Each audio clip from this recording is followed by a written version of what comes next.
एक घने और अंधेरे जंगल के बीच में एक जगह थी जिसे ब्लैक होलो कहा जाता था। ये आम गांव नहीं था, बल्कि इसके बारे में कई कहानियां मशहूर थीं कि यह गांव हॉन्टेड है और हर कोई इसका जिक्र सुनते ही डर जाता था।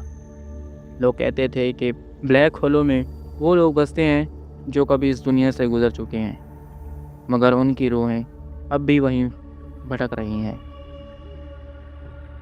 एक तूफानी रात को तीन दोस्त आयान, ज़ारा और रोहन ने फैसला किया कि वो ब्लैक होलो को एक्सप्लोर करेंगे।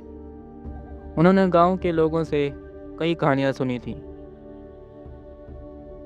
गायब होते लोग, अजीब आवाज़ें और ऐसे साए जो बिना किसी जिस्म के हिलते थे। मगर तीनों में एक क्यूरियोसिटी थी और वो असल सच जानना चाहते थे। जैसे ही वो गांव में दाखिल हुए, एक सर्द हवा चली जो उनके दिल को ठंडक और डर से भर गई। ज़ारा ने घबराए हुए इधर उधर देखा और धीरे से बोली, ये जगह वाकई में अजीब है, मुझे वापस चलना चाहिए। मगर रोहन हंस के बोला, ये सब सिर्फ कहानियों में होता है, डरो मत। तीनों चलते रहे जब तक कि एक पुराने और तारीख घर तक नहीं पहुंच गए।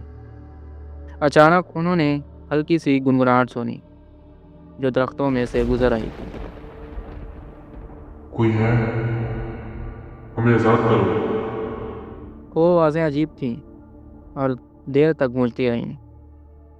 अयान ने गहरी सांस ली और कहा, ये आवाज़ें कहाँ से आ रही हैं? जैसे ही वो आगे बढ़े, उन्होंने देखा कि साए एक कोने से दूसरे कोने की तरफ जा रहे थे, ऐसा जैसे वो किसी चीज़ की तलाश में हैं या किसी को ढूंढ रहे हैं। ज़ारा अचानक चीख पड़ी। उसने एक जवान औरत का धुंधला सा रूप देखा था जो एक पुराने दरख्त के नीचे खड़ी थी। औरत ने काली आंखों से उनकी तरफ देखा और धीरे से बोली,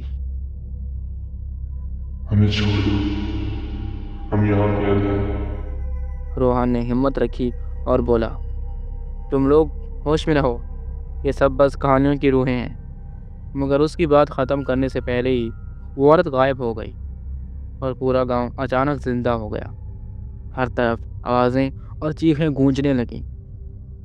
डर ने उन्हें घेर लिया था और तीनों वापस भागने लगे, मगर हर रास्ता उन्हें और गहरे ब्लैक होलों की तरह लेकर जा रहा था।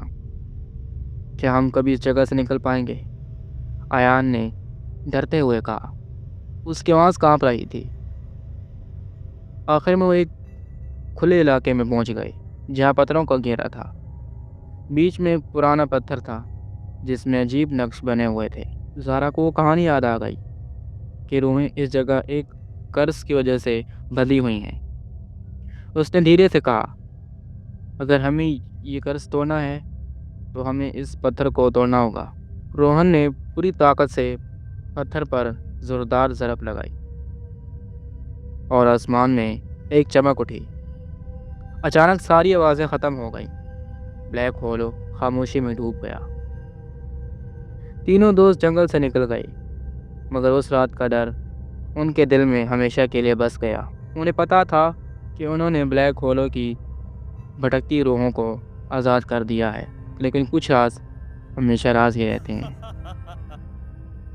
उस रात के बाद वो कभी वहाँ नहीं गए, मगर वो अक्सर सोचते थे कि क्या वो रूहें वाकई आज़ाद हो गई थी।